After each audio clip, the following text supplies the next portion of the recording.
इंदौर के प्राणी संग्रहालय में आज निगम आयुक्त शिवम वर्मा ने दौरा किया। इस दौरान प्राणी संग्रहालय प्रभारी उत्तम यादव और नगर निगम के अधिकारी भी मौजूद रहे।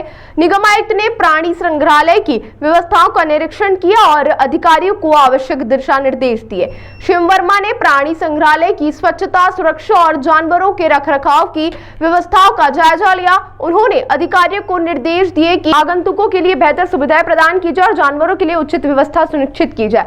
प्राणी संग्रहालय प्रभारी उत्तम यादव ने निगम आयुक्त को संग्रहालय की विभिन्न गतिविधियों और योजनाओं के बारे में जानकारी दी। निगम आयुक्त ने संग्रहालय के विकास और सुधार के लिए आवश्यक सुझाव दिए और अधिकारियों को निर्देश दिए कि वे इसे और बेहतर बनाने के लिए काम करें। इस दौरान नगर निगम के अधिकारी भी मौजूद रहे और उन्होंने निगम आयुक्त के निर्देशों का पालन करने का आश्वासन दिया।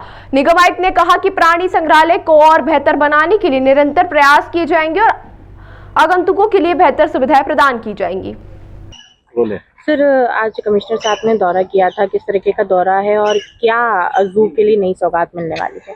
देखिए, हमारा शहर जिस तरह से लगातार नंबर 1 की रेस में बना हुआ है और इस बार भी हम लोग नंबर 1 रहेंगे, उसी दायरे में उसको एक कदम आगे बढ़ाते हुए चूँकि लगातार हम लोग नवाचार करते जा रहे हैं और माननीय कमिश्नर साहब के और अन्य महापौर साहब का भी हमेशा यही एटीट्यूड रहता है कि कुछ लगातार नए नवाचार करते जाए इंदौर, जिससे कि पूरा देश सीखे। तो उसी सीरीज में हम लोगों ने जू को भी जीरो वेस्ट के दायरे में लिया है, क्योंकि हिंदुस्तान में भी कोई भी ऐसा जू नहीं है जो जीरो वेस्ट बेसिस पे काम करता हो।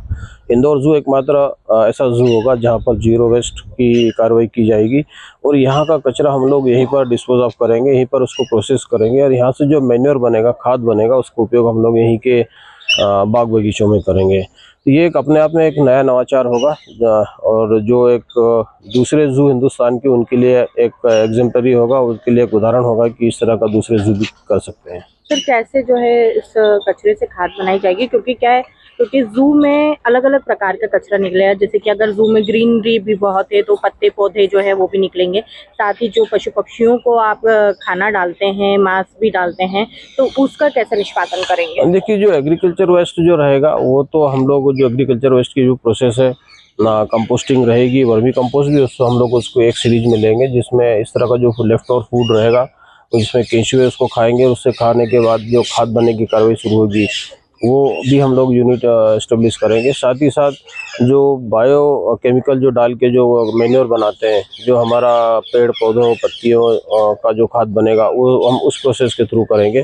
और जो अलग नेचर का जो कचरा रहेगा उसको हम लोग अलग प्रोसेस से उसको प्रोसेस करेंगे। तो अलग अलग जो नेचर का जो कचरा रहेगा उसको हम लोग अलग अलग मेथड से प्रोसेस करेंगे और सभी जितने तरह का कचरा निकलता है उसका पूरा हम लोग खाद बनाएंगे। इससे इनकम भी होगी जू को?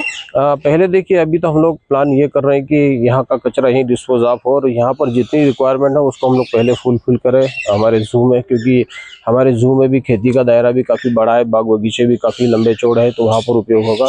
उसके बाद अगर बचता है तो फिर आगे की प्लानिंग जो भी हमारी हायर अथॉरिटी लेगी उसके बाद निर्णय उसके हिसाब से काम किया जाएगा। ये एमपी का पहला जू है या फिर कभी दूसरे राज्यों में भी? नहीं, ये निश्चित रूप से मैं कह सकता हूँ कि हिंदुस्तान के 156 जू में इंदौर जू मात्र एक ऐसा जू होगा जो जीरो वेस्ट बेसिस पे काम करेगा।